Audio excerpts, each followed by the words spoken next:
Oi, gente, tudo bem? Ó, a gente vai dar continuidade então com a nossa aula de moléculas essenciais, que terminando essa parte, imagino que semana que vem a gente já termina, a gente dá início então às estruturas celulares, tá? Eu imagino que deve estar todo mundo um pouco mais calmo a respeito da quarentena. Se caso tiverem com dificuldade em estudar em casa, acompanhar as aulas, resolver os exercícios ou simplesmente querer desabafar, querer conversar, sabe que não só eu, mas toda a equipe do Ferradura tá à disposição. A gente tá aqui praticamente juntos nessa, tá? Então, vamos pra aula, que hoje nossa aula é sobre as proteínas, tá? São um grupo de macromoléculas, tá? E o estudo delas hoje é bem difundido, principalmente quando a gente fala de termos de alimentação. Porém, a gente vai recapitular um pouquinho como surgiu o estudo das proteínas e como se desenvolveu essa descoberta, tá? Então, lá no século XIX, por volta de 1850 por aí, a clara de ovo era extremamente estudada, que era o que eles chamavam de albume. E ele era estudado porque ele tinha uma propriedade muito legal, aliás, ele tem uma propriedade muito legal, que é de se solidificar quando você coloca alguma alta temperatura nele. Existem outros meios de fazer a clara de ovo solidificar, mas o mais estudado era porque quando você colocava um calor, ele se solidificava. Ou e também coagulava, aliás. E aí, com esses estudos, começou a surgir as substâncias que foram denominadas de albuminoides. Em 1839, aliás, eu tinha colocado em 1850, mas é um anterior a isso. Aí, em 1839, o Mulder ele vai cunhar o primeiro termo, que é o termo proteína. Ele foi a primeira pessoa a usar esse termo para descrever essas substâncias que possuem essa característica albuminoide. Aí, lá para a passagem do século XX, eles começam a quebrar essas moléculas e perceber que a formação dela são outras moléculas bem menorzinhas, que é o que a gente chama de aminoácidos. Em 1990, eles já conseguem identificar os 12 aminoácidos que compõem as proteínas. Aí, em 1902, o Hofmeister vai sugerir que esses pedacinhos que se quebravam das proteínas, na verdade, é a própria proteína, são as composições dessa proteína. Então você teria diversos pedacinhos que vão se conectando e forma essa proteína. Em 1906, eles já vão descobrir 15 tipos de aminoácidos. Em 35, 18 tipos. E depois, em 1940, eles vão descobrir os 20 tipos de aminoácidos presentes nas nossas proteínas dos seres vivos, tá? Para por aqui esse número? Não, tá? Essas proteínas, na natureza a gente encontra, aliás, com relação aos aminoácidos, na natureza a gente encontra até 150 tipos de aminoácidos. Porém, principalmente para a gente, para os seres vivos, esses aminoácidos existem, ou melhor, nas proteínas, elas só são compostas por 20 aminoácidos, tá? Então, desses 150 que existem na natureza, somente 20 vão estar presentes nas nossas proteínas. Então, como que é a composição dessas proteínas? Elas vão ser como se fosse um colar de contas, um monte de bolinha agrupadas. Cada bolinha dessa é um aminoácido. E essas proteínas elas podem variar de tamanho, função e tudo mais, tá? Com relação aos nossos aminoácidos, eles têm essa composição aqui, ó, tá aqui em cima. Eles vão ter um carbono alfa, que é esse carbono central. Esse carbono alfa ele vai ser conectado a um grupo amina e a um grupo de ácido carboxilo. E geralmente embaixo, nas representações, ele vai ter um radical. O que muda de um aminoácido para outro é sempre esse radical que vai estar embaixo. Aqui, inclusive, eu tenho 5 exemplos de alanina, triptofano, fenilalanina, leucina e glutamato. Você pode perceber que a parte superior deles, que é o grupo amina ou o ácido carboxilo, é sempre o mesmo. A única coisa que muda é o que está em rosa, que são os radicais mesmo, tá? Aqui a gente tem a lista, mais para curiosidade, para vocês darem uma olhada, dos 20 aminoácidos que compõem as nossas proteínas. E aí aqui, novamente, a gente tem um esqueminha de como é a formação das proteínas e qual é o tipo de ligação, tá? Então aqui, a gente tem todos os aminoácidos separados ali, como se fossem bolinhas isoladas. Depois a gente tem um colar de contas formado, que aí no caso é o que a gente chama de peptídeo. E por fim a gente tem a proteína formada, que é quando ela tem mais de 50 aminoácidos e tudo mais. Existe uma conformação por conta da estrutura, mas já chegamos lá, calma. As proteínas, como que elas podem ser diferenciadas? Pela quantidade de aminoácidos que elas possuem, pelos tipos de aminoácidos que elas possuem e também pela sequência.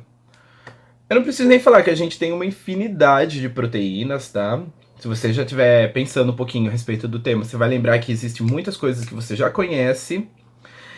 E de repente você está pensando, nossa, mas é formado por 20 aminoácidos só. E realmente, esses 20 aminoácidos, eles são como pecinhas que vão se encaixando. Então, é quase que infinita as combinações que você pode fazer e a quantidade que você pode usar. Então, por conta disso, o que vai diferenciar uma proteína da outra é a quantidade desses aminoácidos que ela tem, os tipos de aminoácidos que estão presentes e, consequentemente, a forma que eles estão organizados, tá? A sequência deles. E como que esses aminoácidos se conectam um ao outro? É através da ligação peptídica, desculpa. Essa ligação ela ocorre através da desidratação, onde o grupo carboxila e o grupo amina, um de cada aminoácido, vai perder. Se eu não me engano, o grupo amino perde um hidrogênio e o grupo carboxila vai perder um oxigênio e um hidrogênio. Então, aí você tem a formação da água, que ela é meio que expulsa, né, das moléculas. E como você tira a água, você tira essas ligações, ficam ali ligações sobrando e elas acabam se conectando e juntando um aminoácido no outro. Esses aminoácidos, eles vão se conectar um ao outro, um ao outro, um ao outro, e vai formando essa cadeia polipeptídica que a gente chama, tá? Quando a gente tem dois aminoácidos, a gente vai ter um dipeptídeo. Quando junta 3 aminoácidos é um tripeptídeo, 4 é um tetrapeptídeo, e depois vai aumentando como polipeptídicos. Se chegar até 20 peptídeos, aliás, 20 aminoácidos, a gente já pode chamar ele de oligopeptídeo, tá? Acima disso, a gente já chama de polipeptídeo, porque o poli é um sufixo que significa muitos, vários, tá? Com relação aos aminoácidos, a gente classifica eles em 2 grupos. Tem os aminoácidos essenciais e os aminoácidos não essenciais, ou também chamados de naturais, tá? Os essenciais são aqueles que a gente precisa obter através da alimentação. Os não essenciais, ou os naturais, são aqueles aminoácidos que a gente produz, o nosso corpo produz, tá? Aqui está a lista deles, eu não vou entrar em detalhes de nomes e tudo mais, tá? Fica mais a questão de que vocês precisam saber que os essenciais nosso corpo não produz, e por isso você precisa obter eles através da alimentação, e os não essenciais a gente produz eles, tá? Então não tem tanta necessidade. Com relação à alimentação, por isso a fotinha ali. A gente precisa ter uma alimentação correta e equilibrada, tá? Senão, consequentemente, você vai ter a carência, principalmente de aminoácidos essenciais. Aliás, é só deles que pode ter carência. O que pode acontecer, por exemplo, é quando você vai seguir uma dieta à base, por exemplo, só de legumes e vegetais. Você pode ter uma carência ali de alguns nutrientes, alguns aminoácidos, que poderiam principalmente estar presentes em carnes, e consequentemente você precisa equilibrar isso na escolha certa de outros alimentos de origem vegetal. O mesmo pode acontecer, por exemplo, em alguns quadros onde a pessoa é impossibilitada de ter acesso a uma gama variável de alimentos. Que aí a gente entra já nas nossas 2 doenças principais, e sempre pode cair no... Então, quando a gente tem uma má alimentação, ou não uma má alimentação, mas uma impossibilidade, uma restrição a certos tipos de alimento, a gente pode cair num quadro, por exemplo, da doença de Kwashiorkor. Imagino que é essa a pronúncia, tá? Essa doença, ela é causada quando você tem uma dieta extremamente rica em carboidratos e pobre em proteínas. Consequentemente, vai faltar parte dos aminoácidos essenciais no seu corpo. Com isso, você vai diminuir ou até impossibilitar algumas sínteses proteicas e o seu sangue vai ficar com poucas moléculas, poucas substâncias ali dentro dele. Resultado, por conta de controle osmótico, a água vai sair dos capilares, ou seja, vai sair do seu sangue, e ela vai ser retida aonde tem maior concentração de substâncias, que é os nossos tecidos. E aí vai ter toda aquela questão de que você pode ter edemas, ou seja, o inchaço, principalmente na região da barriga, tá? Então, isso é uma doença muito comum em países, aliás, em estados, países mesmo, países da África, tá? E algumas pessoas até chegam a chamar de barriga d'água. E realmente é isso, tá? É completamente um inchaço, porém agora a gente já sabe que é causada por uma alimentação pobre em proteínas, tá? Outro tipo de doença que a gente tem é a subnutrição, ou o que a gente chama de marasmo. Essa subnutrição, ao contrário daquela outra, ela não é causada pela falta de um ou um tipo específico de alimento. Ela simplesmente é causada porque a quantidade de alimento que a pessoa consome é insuficiente para gerar a quantidade de energia que ela precisa para passar o dia. A gente tem uma taxa metabólica que a gente chama de taxa metabólica basal, que é basicamente a quantidade de energia que você precisa para desenvolver todas as suas atividades diárias. Lembra aquele no rótulo dos alimentos vem uma dieta baseada em 2.800 a 3.000 calorias por dia? Seria uma média de taxa basal nossa, tá? O que acontece quando uma pessoa está em estado de subnutrição? A quantidade de alimentos que ela come não chega a dar essa quantidade calórica e, consequentemente, ela vai ter perda de peso, ela pode ter sérios problemas, fraqueza, fadiga, pode acabar levando não ao colapso, mas diminuir as funções de alguns órgãos internos, tá? Atrasa o crescimento, desenvolvimento mental e tudo mais. Então, a gente tem duas doenças que podem ser cobradas no vestibular, correlacionadas à alimentação e, consequentemente, aos aminoácidos, que é a de Kwashiorkor, que é por conta de uma alimentação carente em proteínas, consequentemente vai faltar aminoácidos, e aí a principal consequência é edema, ou seja, um inchaço, mas ela também pode levar, por exemplo, a atraso mental. E depois a de subnutrição, que você não tem uma carência específica de algum tipo de alimento, mas a energia produzida não bate o quanto você precisa, tá? Agora, com relação à estrutura das proteínas. A gente tem esse esquema que tem 4 etapas, que é basicamente a forma que as proteínas vão se organizando, tá? Então, o que a gente chama de estrutura primária da proteína nada mais é do que o processo de formação dela, onde cada bolinha dessa é um aminoácido e ele vai se conectando com a bolinha adjacente. A estrutura secundária, esses aminoácidos eles começam a se enrolar numa forma helicoidal, ou seja, numa forma de hélice, tá? Imagina que esses aminoácidos, eles vão ter cargas e aí, consequentemente, uma vai sendo atraída pela outra, forma algumas pontes de hidrogênio ali e, consequentemente, ele vai adquirindo essa forma como se fosse um fio de telefone mesmo, daqueles antigos. Dito isso, quando a proteína vai ficando maior, ou melhor, quando esse fio vai ficando bem maior, ele vai começar a se enrolar, se dobrar e forma a estrutura terciária, tá? Algumas proteínas param nessa estrutura terciária, já fica pronta para funcionar aí. Algumas outras acabam se juntando com outras proteínas ou a mesma e forma a estrutura quaternária, tá? Por exemplo, esse esquema da estrutura quaternária é uma molécula que a gente conhece, a gente chama ela de hemoglobina, que é a responsável por carregar oxigênio no nosso sangue. Se vocês perceberem, ela é formada por 4 moléculas, ou 4 estruturas terciárias, tá? A estrutura quaternária dela, então, é uma aglomeração das estruturas terciárias. É uma proteína só? Não, ela é formada por várias.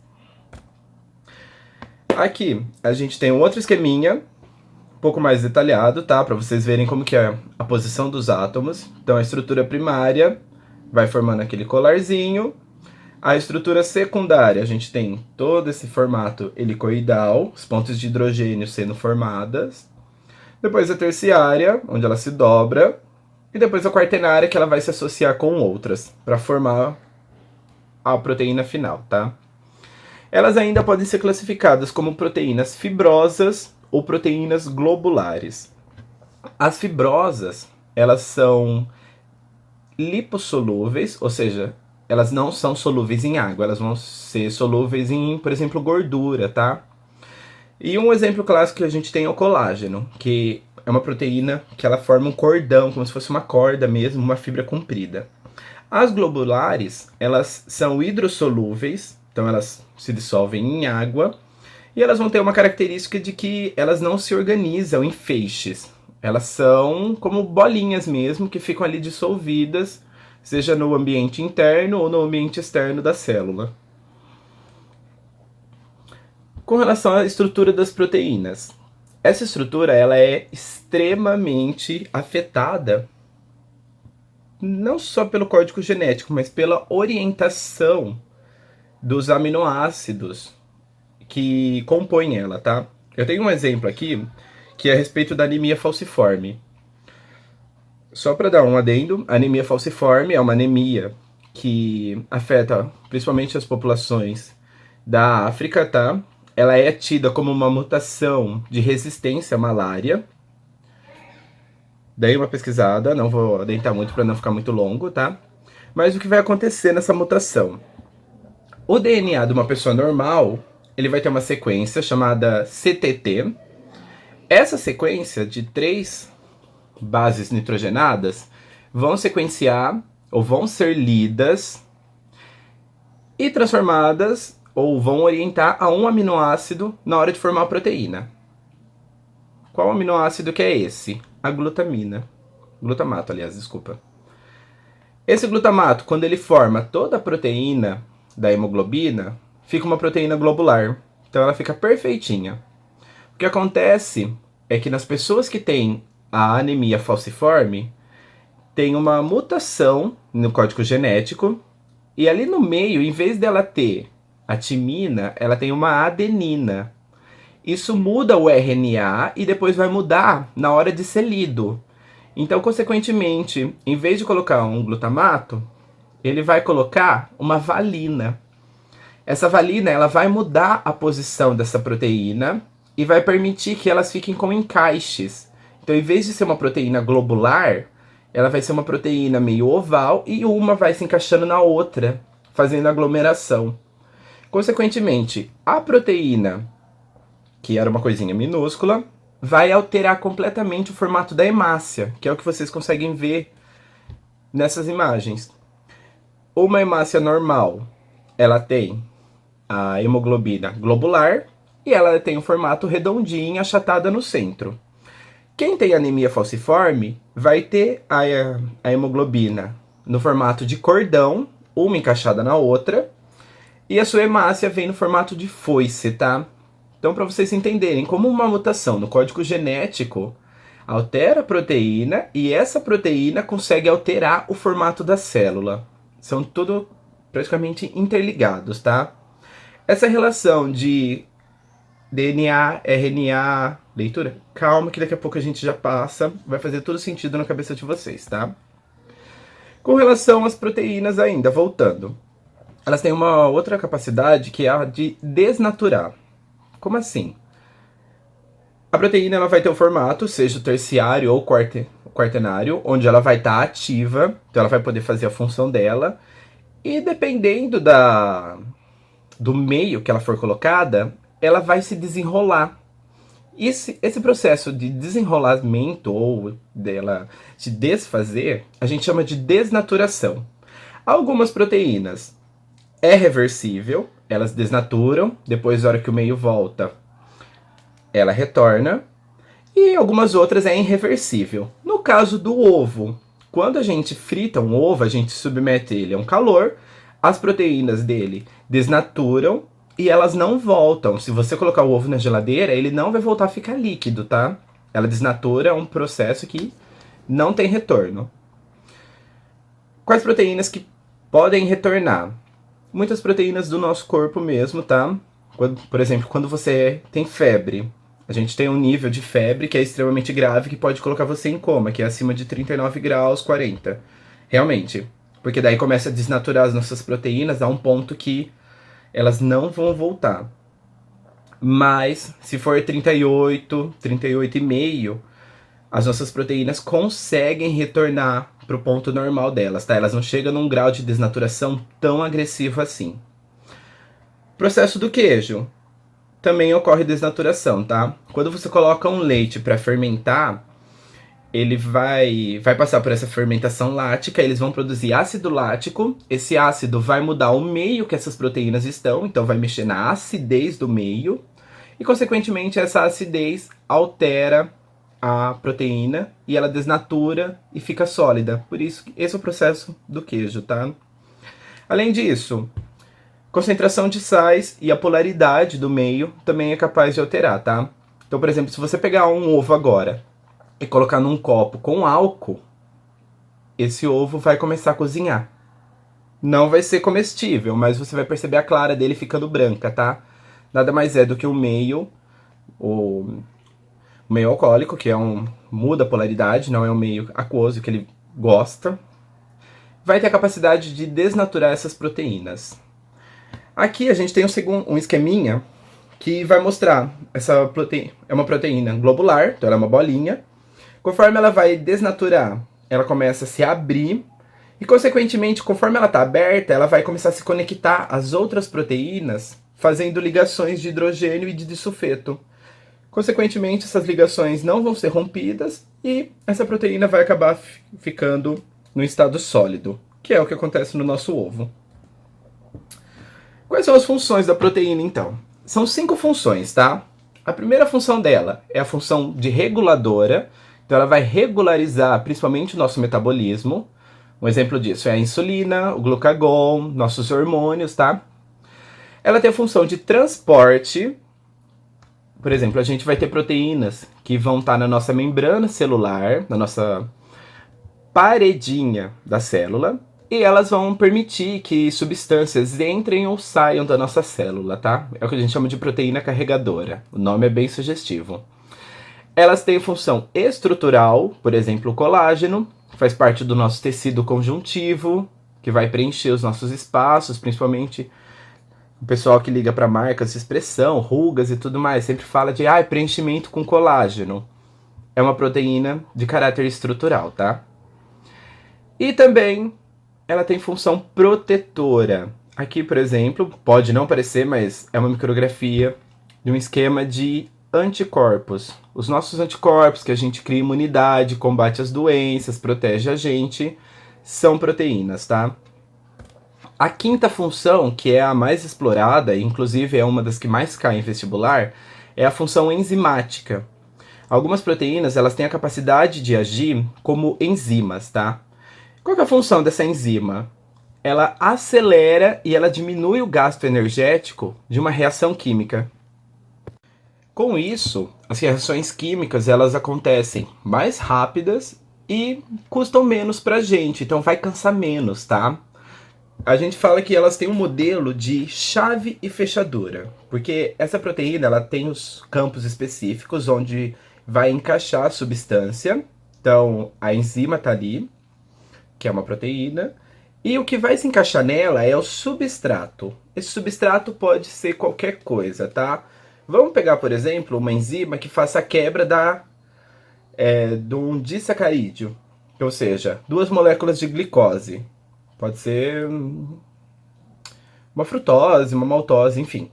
A gente vai ter 2 glicoses ali conectadas e essa enzima vai quebrar ela. Então, tem a enzima, vem esse substrato, conecta nessa enzima. ela faz a quebra desses dois açúcares e libera o produto para o meio dela de fora, tá? Dá para acontecer essa quebra sem essa enzima? Dá. Porém, aí a gente gastaria mais energia, tá?